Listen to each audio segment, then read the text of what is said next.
I had always been drawn to the esoteric and the unknown. As a young seeker of forbidden knowledge, I spent countless hours scouring dusty bookstores and online forums for clues about the mysteries of the universe. It was on one such night that I stumbled upon an obscure Hermetic text, De Verbum Aeterno, of eternal word. The title itself seemed to whisper secrets in my ear, drawing me deeper into its pages. The manuscript was written in an archaic language, but as I delved deeper into the text, I began to decipher its cryptic symbols and phrases. It spoke of a hidden realm, accessible only through the correct sequence of celestial alignments and sacred rituals. The author claimed that those who unlocked this secret would gain unimaginable power and insight. I couldn't shake off the feeling that I was being watched as I read the text. The air in my small apartment seemed to thicken, and the shadows on the walls appeared to twist into grotesque forms. I tried to brush it off as mere paranoia, but a shiver ran down my spine as I turned the final page. The words initium, beginning, were emblazoned across the top of the manuscript in bold, crimson ink. As I read these words, I felt an electric jolt course through my veins. It was then that I knew I had to take this journey, no matter where it would lead. I packed a small bag, said goodbye to my bewildered roommate, and set out into the night, driven by an insatiable hunger for forbidden knowledge. As I delved deeper into the mysteries of the universe, unsettling omens began to plague my life. At first, it was just small things, a broken mirror with an unexplained message scrawled on the wall, a faint scratching sound coming from the walls at night, or an inexplicable chill that seemed to seep into my bones whenever I thought about certain topics. One evening, as I was studying De Verbum Aeterno, I noticed that the words on the pages began to shift and rearrange themselves, as if rearranged by an unseen force. The symbols seemed to dance across the parchment, sending shivers down my spine. I tried to focus on the text, but my mind kept wandering back to the strange occurrences that had been happening around me. As I sat there, transfixed by the shifting words, I felt a presence in the room with me, an unseen force that seemed to be watching me. The air grew colder and I could feel eyes upon me, boring into my skin. I tried to shake off the feeling, but it only intensified as I read on. Suddenly, the lights flickered and died, plunging the room into darkness. In the sudden silence, I heard a low whisper, "You should not have come here," echoing in my mind like a curse. When the lights returned, I was left staring at a message scrawled across the wall in blood-red ink. Vox Tenebris, voice of darkness. It was then that I knew I had to be careful. I had stirred something up, and it was no longer content to remain hidden. As I ventured deeper into the mysteries of the universe, I stumbled upon a hidden chamber deep within an abandoned monastery. The air was thick with dust and the stench of decay, but I could sense that I had finally found what I was looking for. The walls were adorned with ancient artifacts and relics, each one whispering secrets in the wind. I wandered through the room, my eyes drinking in the sight of the forbidden knowledge on display. There were tomes bound in human skin, adorned with strange symbols that seemed to shift and writhe like living things. I ran my fingers over the pages, feeling the weight of centuries of dark history emanating from them. In the center of the room, a massive stone altar dominated the space, surrounded by candles that burned with an otherworldly flame. On top of the altar lay a collection of artifacts that defied explanation, ancient skulls, bones, and organs, each one more disturbing than the last. I felt a shiver run down my spine as I gazed upon the relics, knowing that I was gazing into the very face of madness. And yet, I couldn't look away. As I delved deeper into the chamber, I began to notice strange symbols etched into the walls, They seemed to be pulsing with a malevolent energy, as if they were alive and watching me. I knew then that I had crossed a threshold, and there was no turning back. The forbidden knowledge I had uncovered was not for the faint of heart, and I could feel its darkness seeping into my very soul. As I delved deeper into the mysteries of De Verbum Aeterno, my grip on reality began to slip. The words on the pages seemed to take on a life of their own, whispering dark secrets in my ear that made no sense. At first, it was just small things. I would find myself staring at a sentence for hours, trying to decipher its hidden meaning. But soon, the visions became more frequent and more intense. I saw flashes of ancient rituals, of humans sacrificing themselves to dark deities, of forbidden knowledge etched into the walls of forgotten temples. The symbols on the pages began to change, rearranging themselves to spell out cryptic messages that made no sense. The eyes of the abyss see all, one message read. The mouth of the void is silent, another said. I felt like I was losing my mind, unable to distinguish between reality and madness. The text seemed to be shifting and flowing around me like a living thing. I began to question everything, my own identity, my purpose in life, even the nature of truth itself. Was I just a pawn in some grand game, manipulated by forces beyond my control? Or was I truly uncovering secrets that had been hidden for centuries? The lines between reality and madness blurred, and I found myself trapped in a labyrinth of reflections, staring into mirrors that showed me only distorted versions of myself. I knew then that I had to be careful. The darkness that lurked within De Verbum Aeterno was not to be trifled with. It was a doorway to a realm of madness, and I was standing on the threshold. As I delved deeper into the abyss of De Verbum Aeterno, echoes began to emanate from an unknown realm, haunting me in my dreams.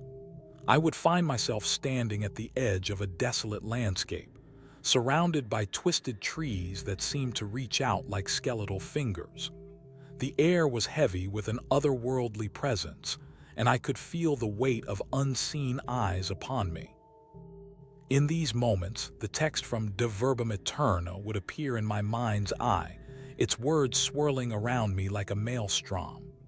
I saw visions of forgotten civilizations, of ancient rituals performed under the light of a sickle moon. The echoes grew louder, more insistent, until I could feel their whispers in my ears, urging me deeper into the abyss. They spoke of secrets that defied comprehension, of truths that were too terrible to be spoken aloud. And yet, I was drawn closer, powerless to resist the siren's call. In these dreams, I saw fragments of a world that was not my own, a realm where the laws of physics were twisted and distorted, where the very fabric of reality was torn asunder. It was as if I had stumbled into a mirror reflection of our own world, one that was both familiar and yet utterly alien. The echoes in my dreams grew stronger still, until I could feel their presence in every waking moment. I knew then that I had crossed a threshold and there was no turning back. The abyss had me in its grasp, and it would not let go. As I delved deeper into the mysteries of De Verbum Aeterno, I began to decipher the Hermetic code, unlocking doors to forbidden knowledge.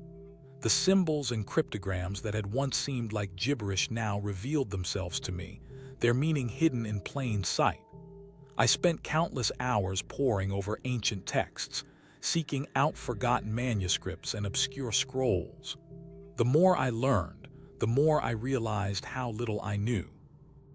The Hermetic Code was a key to understanding the fundamental nature of reality, a secret language that spoke directly to the soul.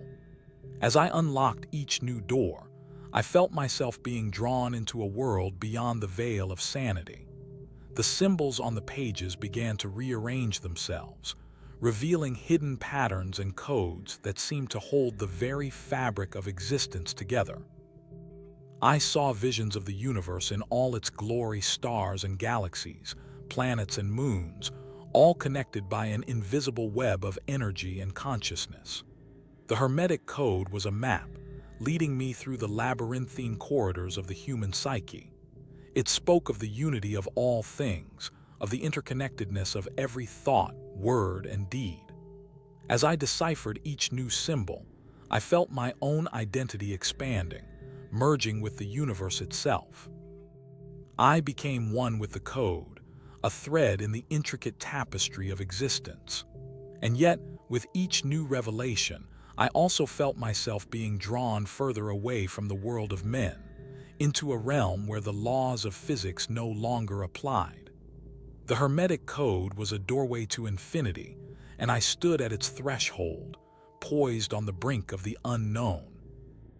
As I delved deeper into the mysteries of De Verbum Aeterno, dark shadows within myself began to take form, manifesting as twisted creatures that seemed to be crafted from my own darkest fears. At first, they were just faint whispers in the corner of my eye, but soon they grew louder, more defined. I saw shadowy figures lurking just beyond the edge of perception, their presence making me feel like I was being watched by unseen eyes. The shadows began to twist and writhe on my walls, taking on forms that defied explanation, grotesque hybrids of human and animal, their faces contorted in agony or ecstasy. I knew then that I had unleashed a terror within myself, a manifestation of the darkest corners of my own psyche. The shadows seemed to be feeding off my fear, growing stronger with each passing moment.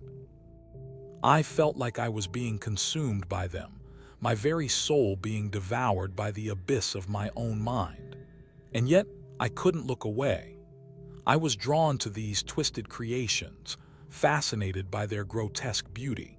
They spoke a language that was both familiar and yet utterly alien, a tongue that seemed to be made from the very fabric of my own madness.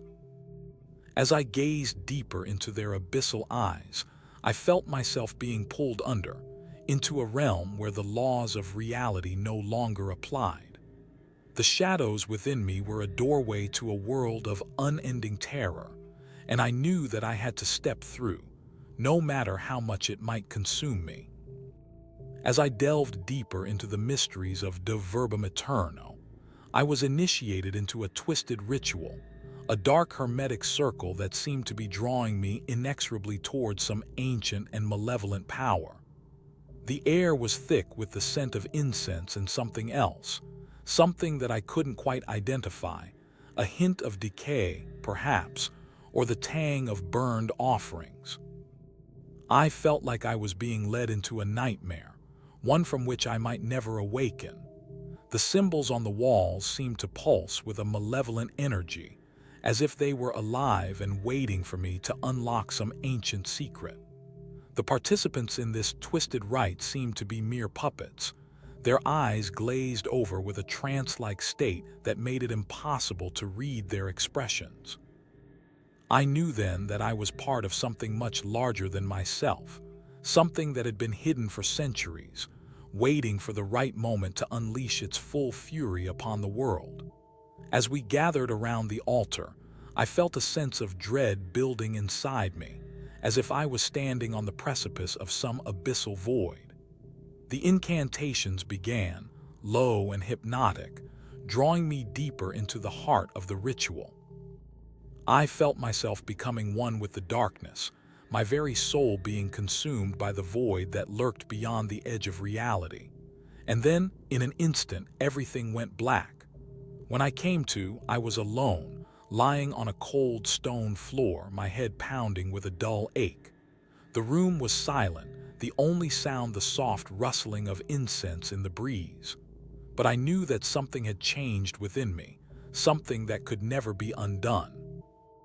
I was beset by visions of the damned, haunting images that seemed to sear themselves into my mind like branding irons. The faces of the tormented swirled before me, their eyes black as coal, their skin twisted in agony. I saw cities burning, forests ablaze, and oceans boiling with a fire that seemed to consume everything in its path. The air was thick with the stench of death, and I could feel the weight of centuries of despair bearing down upon me. And then, there were the apocalyptic visions, images of a world gone mad, where the laws of physics were twisted and distorted, and the very fabric of reality seemed to be unraveling.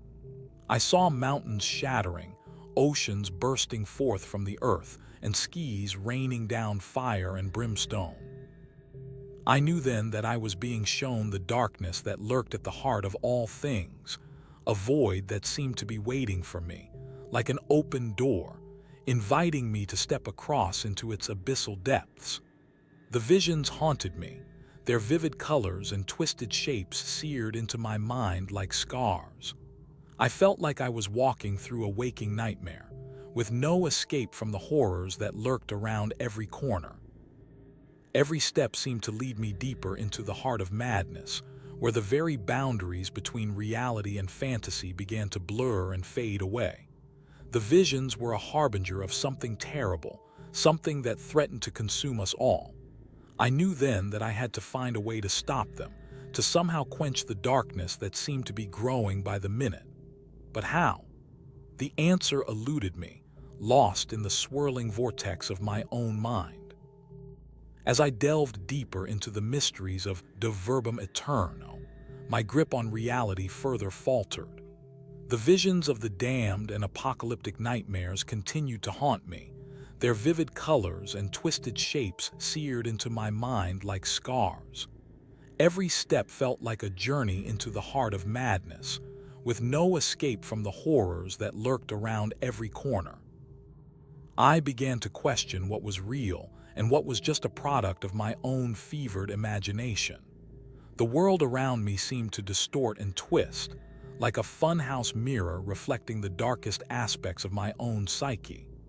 People's faces blurred together, their voices became a cacophony of screams and whispers, and the air was thick with an unseen presence that watched me with cold, calculating eyes.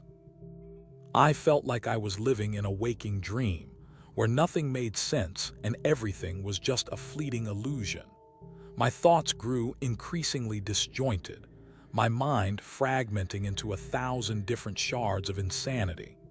I couldn't trust anything, not even myself.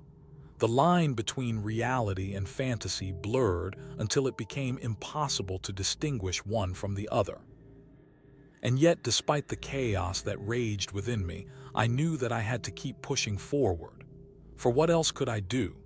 I was trapped in this labyrinthine world of madness with no escape in sight. The only constant was the whispering voice in my ear, urging me deeper into the depths of insanity. And so I walked on into the abyss with no hope of ever finding my way back.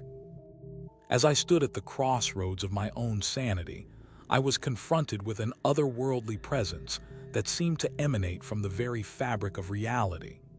The air was charged with an electric tension, as if the universe itself was holding its breath in anticipation of what was to come. Before me stood a being of unparalleled power and wisdom, its eyes burning with an inner fire that seemed to pierce the very soul. I knew then that I had reached the threshold of a choice, one that would determine the course of my existence forevermore. The being spoke in a voice that was both ancient and eternal, its words echoing through the chambers of my mind like a symphony of truth. "You have been chosen to receive a gift," it said, "or to suffer the consequences of your own ignorance." I knew then that I stood at the precipice of a great divide, one that separated the realm of enlightenment from the abyss of damnation. The being offered me two paths. One led into the light, where wisdom and understanding waited like a guiding star, while the other plunged me into darkness, where madness and despair awaited like a cold, unforgiving sea. I hesitated, torn between the promise of redemption and the certainty of destruction. For a moment, time itself seemed to stand still, as if the universe was holding its breath in anticipation of my decision. And then, With a sense of clarity that was both exhilarating and terrifying, I chose. As the darkness closed in, I was consumed by an endless descent into madness and despair. The being's words still echoed in my mind, but they had lost all meaning, like a distant echo from a forgotten world. I felt myself falling, plummeting through a void that seemed to have no end, with nothing but the cold, hard floor of my own sanity to break my fall. Every step was a struggle, every breath a battle against the crushing weight of my own mind. The world around me had dissolved into chaos, like a painting smeared by a madman's brush. Colors blended together in a maddening swirl, shapes twisted and contorted into grotesque parodies of reality. I stumbled through this nightmare landscape, blind and helpless, with no escape from the horrors that lurked around every corner. And yet, even as I fell, I knew that I was not falling alone. The being's presence still lingered, watching me with cold, calculating eyes. It was a presence that seemed to grow larger with each passing moment, until it filled the entire universe like a dark, suffocating shroud. I knew then that I was not just descending into madness. I was being drawn into the very heart of the abyss itself. The end was near, and I could feel it calling to me, like a siren song in the darkness. And with a sense of despairing inevitability, I knew that there was no escape from the endless descent into nothingness.